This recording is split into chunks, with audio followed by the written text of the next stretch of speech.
And I'm going to talk about my third different NFC East team here. I'm going to the Dallas Cowboys backfield. I'm going to go with Rico Dowdle, who's ADP 143 overall, RB 45. I mean, this price point feels like an absolute joke to me in the 12th round. I mean, like, come on, what are we talking about here? But if I guess I just have to chalk that up to people just kind of not really being aware who Dowdle is, even though he's not a rookie. He's been in the league for 4 years. But, in any event, I think people are just kind of seeing Zeke Elliott coming back to Dallas.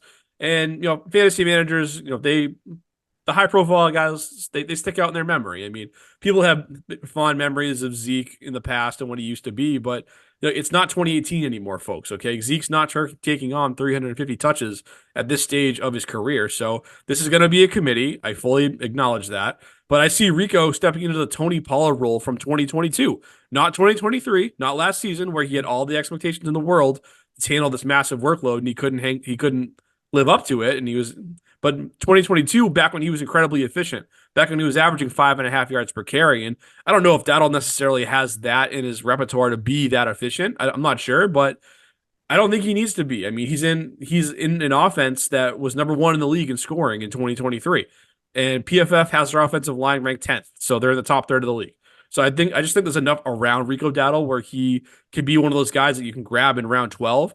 And he's going to get 12 to 14 touches every single week because I don't want to put a massive workload on Zeke Elliott. And who knows if Dallas's offense, if they stay high flying and their defense is pretty good too. I mean, maybe they're closing out games and they're doing it with both Zeke and Dowdle, and maybe some of those touch totals go up a little bit. Maybe it's more than 12, 14 touches in some weeks. So, and it's another guy like kind of like Palmer where you're getting him so late where if it doesn't work out, it doesn't hurt you at all. But this is a lottery ticket that I want to buy, especially at the running back position, where if someone gets hurt, like if this is the year that Zeke with a million carries on his frame breaks down, maybe more of that workload shifts to Dowdle. So I want to buy those scratch tickets, and this is what I'm buying in Dallas. Yeah, I like the call with Dowdle. I think just strategy wise, as you talk, mention it, just with a scratch ticket, like I like going with running backs that teams don't have a clear RB1 or by a committee because as Ethan said in the past too, upside wins you championships, right? So I think if you do find some of those backs in the later rounds that have a lot of volume, whether it's a community or not, I think it's still a good pick, no matter what. I mean, you look at Kyron Williams, and the list goes on from running backs that preseason people fantasy managers weren't really in on, and then hey, if you just take a shot on them, they work out for you. So I like that call. At that price point, I don't think you can go wrong with Rico Dowdle.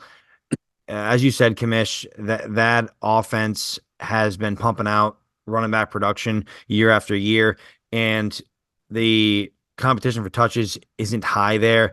Zeke Elliott, I think he's on his last leg, so I think it's wheels up for Rico Dowdle. He's getting a lot of hype in camp. A lot of people are saying he will lead the Dallas Cowboys in rushing this year, and the Dallas Cowboys are going to have a very good offense.